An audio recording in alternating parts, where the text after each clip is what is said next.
stayed loose. Hintz to Heiskanen, top of the zone. Now Gurianov, one-timer score!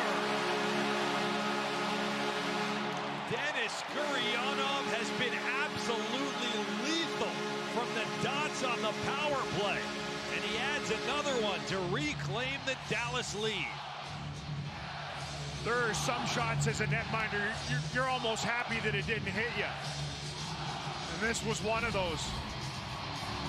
Again, just absolute weapons grade slapper. They rotate the horn, it's laid into the wheelhouse, you're not catching up to that with your body. And Mrazek doesn't get his glove hand involved at all. He tries to shrug it. Gurianov nails the short side window and explodes the water bottle.